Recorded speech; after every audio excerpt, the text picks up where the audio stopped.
gentle breeze takes all my woes, and everything just feels so right. Yeah, everything is golden light.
Gentle breeze takes all my woes,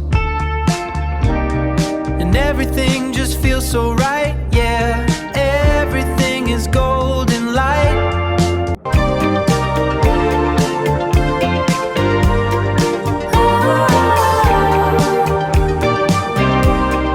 Golden light, fading slow. Morning light on open roads. Gentle breeze takes all my woes, and everything just feels so right. Yeah, everything is golden light.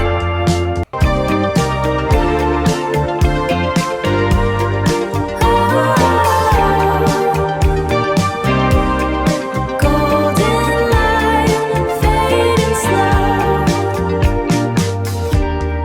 Morning light on open roads. Gentle breeze takes all my woes, and everything just feels so right. Yeah. Hey everybody, Ryan here. I hope you are all having a beautiful and exciting week so far. I hope you guys are ready for Friday, which is tomorrow. Hope you guys are ready for the weekend, which is the day after tomorrow. And I just hope you guys are just, even though it could be a stressful week, I hope you guys are going to have some very exciting and fun weekend plans. Obviously, I wanted to do this video with this content for Mental Health Awareness Month outside, where it's beautiful weather and it's sunny and it's relaxing, and it makes you want to just sit back and relax and enjoy life, and you just enjoy the episode. So make sure if you do enjoy this video, hit that thumbs up, and make sure you subscribe down below if you have not done so already. But I am going, there is really two things you don't want to talk about in life, okay? And those two things are politics and religion. And you're like, where are you going with this, Ryan? Well, I've been asked this a very long time. I've been in a behavioral mental hospital 8 times in my life, and I have been asked this a lot, and I've just never answered it. And so I'm going to answer these two questions in this episode. The questions, these two I'm going to answer is number one, what books are banned from behavioral health hospitals? And number two is if you are if you go to church daily, like with your family, are you allowed to actually can do the church services in a behavioral mental hospital? Okay, ladies and gentlemen, so I'm going to start with question number one. The first question I get asked a lot is, are there any kind of magazines or books that would not be allowed if you were hospitalized in a behavioral hospital? Here's the thing, okay? Number one, it's a great question because it's kind of like asking the same question of, are there any books that are going to be banned from like a library, okay? But here's the thing, all right? Number one, all books you have to have are paperback. If you ever go to a behavioral hospital facility, you are required, it doesn't matter what one, it doesn't matter if you're on an adolescent or a adult wing, you have to have a paperback book, all right? And the obviously reason is because a hardcover book, number one, is heavier, and number two, if you swung it and hit somebody, it can do damage. I literally have actually seen someone get hit in the nose with a hardcover book and get their nose broken. It was at school when that happened, and it was definitely 100% an accident. But a hardcover book is not only just heavier, it can do a lot more damage. I've been hit with a hardcover book, of course, on accident. No one has ever hit me with a hardcover book on purpose. And I mean, it can do a whole lot of damage. So all the books have to be paperback for them to get to a patient. Okay? But the main answer, guys, is, are there any books that are banned? Any magazines that are banned? And I'll go into the magazines. Basically, yes and no. Almost every type of magazine would be allowed. I believe there are only two kinds of magazines that would not be allowed, and that would be like a Playboy magazine. I know it's inappropriate, but I had to say it that way. And then like any magazines on violence or weapons, all that, they also do not allow those. So other than that, those would be the only type of magazines that would not be allowed. And believe me, guys, there may not be security at a behavioral hospital, but before they give a magazine or a book to a patient, they do check it. They check it for contraband. They check it to see what type it is. Believe me, they do. Okay. So, and then also and then it would get to the patient. But yeah, guys, I mean, like, I have never been given a book or magazine from my mom, from my family, that ended up getting turned down. Never did. But yes, it is not allowed. They do not want you to be reading a book or magazine on violence or inappropriate stuff, guys. So it will not get allowed. And believe me, guys, sometimes when you're just not doing a whole lot and all that, you turn to a magazine or book to like occupy you. And you know what, guys, it sounds strict, I know, but it is policy. Whether I agree with that policy or not is irrelevant. But yeah, I mean, obviously you are not allowed to have in a book like magazines or books that are inappropriately.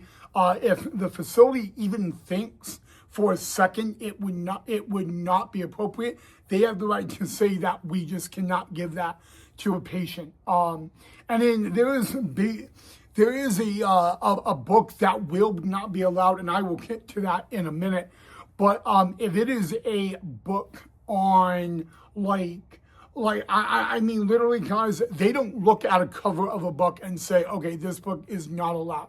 They don't. They can actually go look the book up on a computer, find out what it is about before saying yes or no to whether it gets allowed.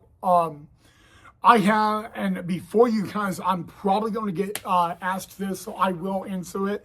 Have I ever heard of a patient not being allowed a certain magazine or book? In my experience and my times, it has only happened once or twice.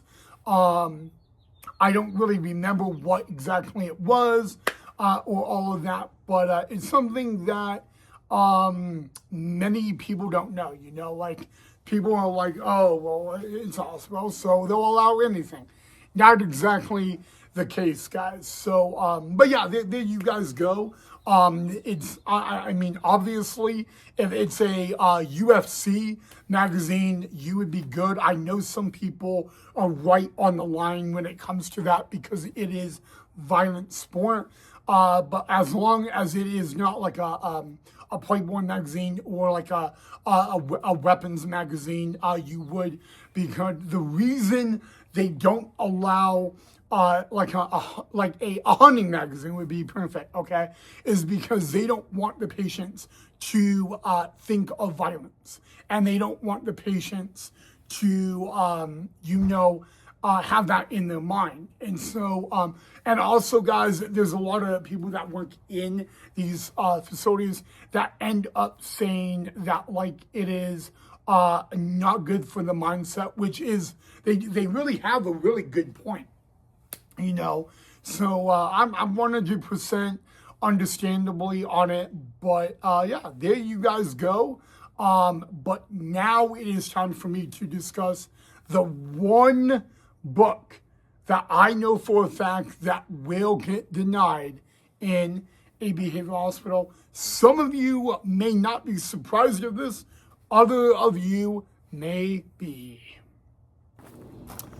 All right, guys, so you're probably wondering or probably asking me if there's one book that will get denied in a behavioral mental health facility.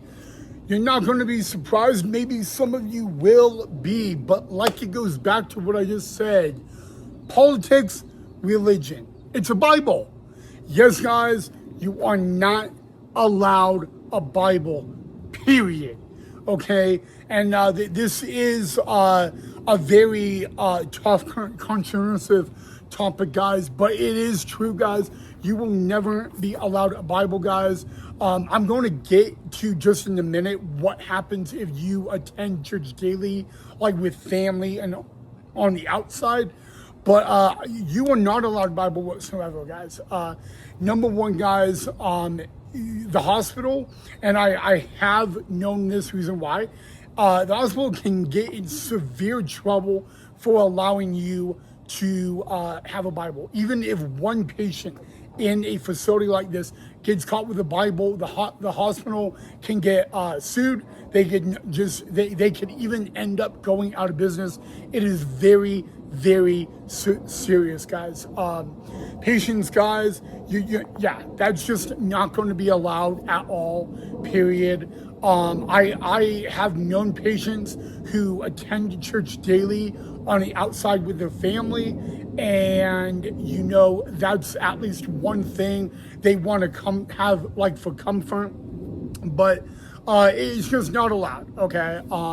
Number one, you guys, a hospital, there have been hospitals that are behavioral health hospitals in other states that got big lawsuits over a Bible. There was one in New Mexico in 2019 that got a big lawsuit and ended up having to pay over $3,000 just in a lawsuit because they allowed a patient to have a Bible. It is 100% not allowed either, whether it's on the adolescence unit or the adult unit. So that is literally the only book I have ever been told that I'm not allowed to have.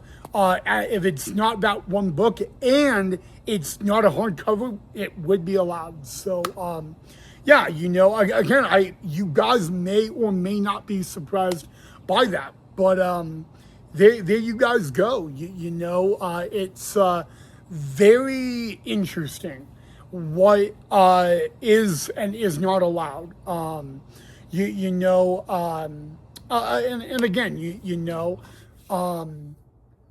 but I have a feeling that some of you are not going to be surprised by that answer, but you never know. Maybe some of you will be. But now, guys, it is time for me to go to question number 2. And the question is, if you are, if you go to church daily with out in society, at home, are you allowed to do practice of that religion in the behavioral health facility? Wow. So yeah, now we got to answer the second question. I've been asked this a lot over my 8 times being in a behavioral hospital. So if you attend church daily outside with your family at home, are you allowed to do it while you are in a behavioral hospital? And that's such a good question, because I think it's a question that people don't ask. On a day-to-day, I get asked, how was your food? What was your routine like? And I'll talk about that all next week. But the answer is no. Okay, it's a flat out no. If you, no matter what you do outside, that's fine. But when you're in a behavioral hospital, guys, you are not in jail. You are not doing prison. Want to make that clear. But you don't get to go to, you can't do church. Okay. Now, can you pray? Can you do all that? Yes, 100%. But you are not allowed to go and do a class. Okay. Actually, I had one of my roommates in the facility. He was Methodist and all that, and he was pretty upset that he was not allowed to do church while he was in there. And so it is something that is understandable. But it's also a question that I've been asked a lot, and I want to get it crystal clear, guys. You are not allowed to do that, and I know it may suck and all that, but it's just not going to be allowed. Now